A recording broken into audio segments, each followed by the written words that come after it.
وغیرہ سب اس کے اندر آ گئے. تو حکمت کے اندر آپ دیکھیں تمام کی تمام چیزیں آ جاتی ہیں. تو یہ ہو گیا ایک مرحلہ. دوسرا مرحلہ اب یہاں پر یہ ہے کہ طرز تفہیم حکمت کیسے ہونا چاہیے. جیسا کہ بیان کیا گیا کہ یہ جو چیزیں ہیں یتلو علیہم آیاتہ ویزکیہم ویعلمہم الکتاب والحکمہ، تو یہ تو پوری زندگی چلتا رہتا ہے. لیکن آغاز کہاں سے ہوتا ہے، سلیبس کیسے بنتا ہے؟ تو ایک تو سلیبس بنا ہوا ہے جو مدرسوں میں چلتا ہے، جو موقر مدارس جس کو فالو کرتے ہیں اور ہونا بھی چاہیے. دو طرح، اہل مدارس کے لیے اور عصری تعلیم یافتگان کے لیے. طرز تفہیم حکمت اہل مدارس کے لیے عام طور پر کیا ہوتا ہے، 20 سال اور 21 سال کی عمر میں بچہ عالم بن جاتا ہے مدرسے کے اندر. جیسا کہ پچھلی تعلیم کتاب کی کلاس میں بتایا گیا کہ جب عالم بنتا ہے تو قرآن کو سمجھنے کے لیے کیا کیا علوم کم از کم وہ پڑھتا ہے. عالم بننے کے بعد 20 سے 24 سال کے درمیان میں وہ 2 سال فضیلت یا تخصص یا اختصاص اسپیشلائزیشن کرتا ہے، گویا پی جی کرتا ہے وہ. تو یہاں پر تفہیم حکمت 20 سے 24 سال کا جو مرحلہ ہوتا ہے، اس مرحلے کو پورا کرنے کے بعد تفقہ فی الدین ایک عالم کے اندر پیدا ہو جاتا ہے. شرط یہ ہے کہ وہ اپنی کوشش جاری رکھے، صرف کلاسیں اٹینڈ کر کے ڈگری لے کر کے نہیں ہوتا. اپنی کوشش اور عملی زندگی میں اسے برتتا ہے، تب جا کے تفقہ فی الدین حاصل ہوتا ہے. مَن یُرِدِ اللَّهُ بِهِ خَیْرًا یُفَقِّهْهُ فِی الدِّین، جو فرمایا گیا کہ اللہ جس کے بارے میں خیر کا فیصلہ فرماتے ہیں، تفقہ فی الدین، دین کی سمجھ، انڈرسٹینڈنگ عطا کر دیتے ہیں. وہ کیسے آتی ہے؟ تفسیر اور اصول تفسیر وہ پڑھ لیتا ہے. تفسیر کرنے کے کیا اصول ہیں، کیا پرنسپلز ہیں، کیا چیزیں ریکوائرمنٹس ہیں. حدیث اور اصول حدیث کو کیسے پہچانا جاتا ہے، یہ حدیث ہے یا نہیں ہے، روایت ہے یا نہیں ہے، روایت ہے، درایت ہے، اور اسماء الرجال ہے، جرح و تعدیل ہے، سب آ جاتا ہے. فقہ اور اصول فقہ کیا ہے، وہ سمجھ کیا ہے، قرآن کے جو احکامات ہیں وہ مصالح کے اعتبار سے تبدیل ہو سکتے ہیں یا نہیں ہو سکتے.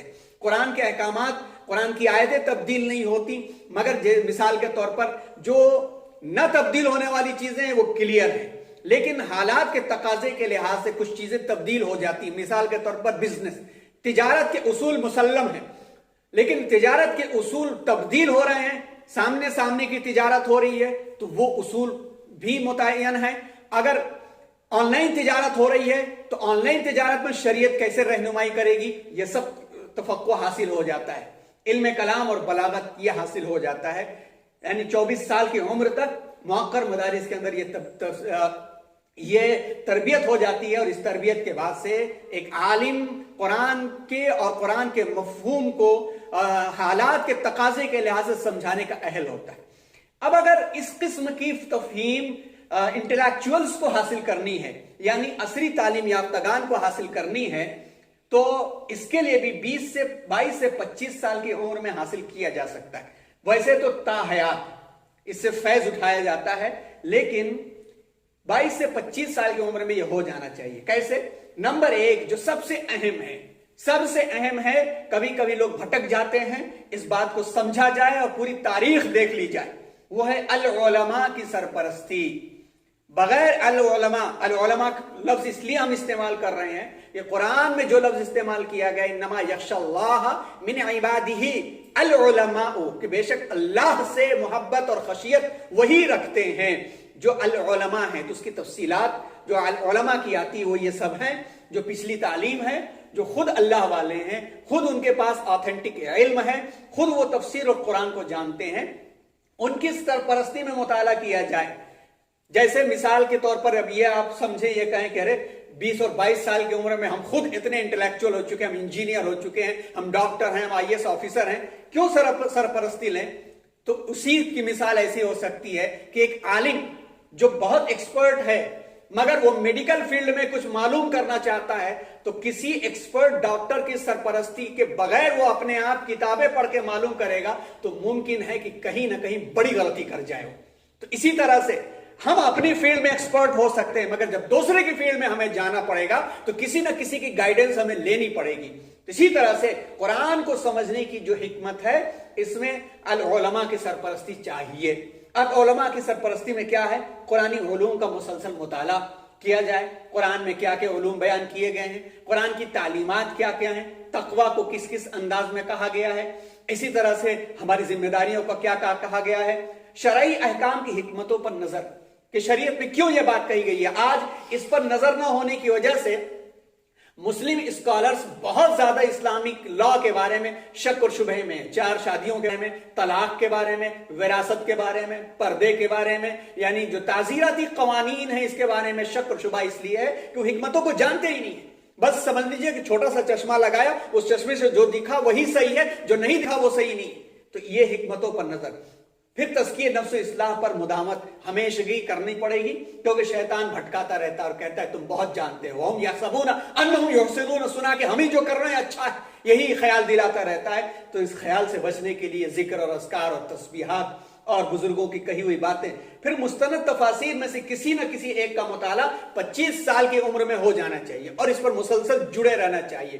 یاد رکھیں، سننا پڑھنے کے برابر نہیں ہو سکتا، سننا سننے ہی کے برابر ہوتا ہے، پڑھنا جو ہوتا ہے وہ دل کے اندر اترتا ہے۔ اسی لیے یتلو علیہم آیاتہ کے بعد یعلمہم الکتاب کو کہا گیا تھا کہ یہ ذمہ داری کے ساتھ ساتھ یہ بھی ذمہ داری ہے۔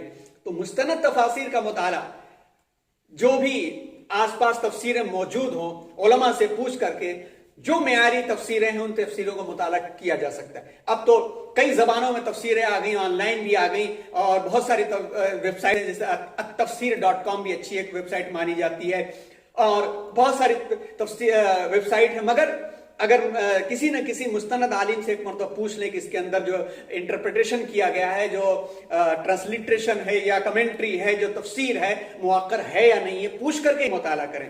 آج کل جو ہمارے ہندوستان کے اندر مشہور ہیں، اس میں علامہ مفتی شفیع عثمانی علیہ رحمہ کی معارف القرآن بہت اچھی تفسیر سمجھی جاتی ہے، اور اس کے اندر سب کچھ تقریباً ایک عام انسان کے لیے کیا ہے کہ اسکالر کے لیے بیان کر دیا گیا ہے۔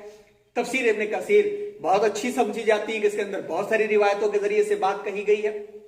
تفسیر خازن اقرب الی القرآن، حضرت مولانا علی میاں علیہ رحمہ فرمایا کرتے تھے کہ قرآن کے مراد سے قریب ترین تفسیروں میں سے تفسیر خازن بھی، اور بھی ہے موقع بہت ساری تفسیریں، مگر یہاں پہ گنجائش نہیں تھی۔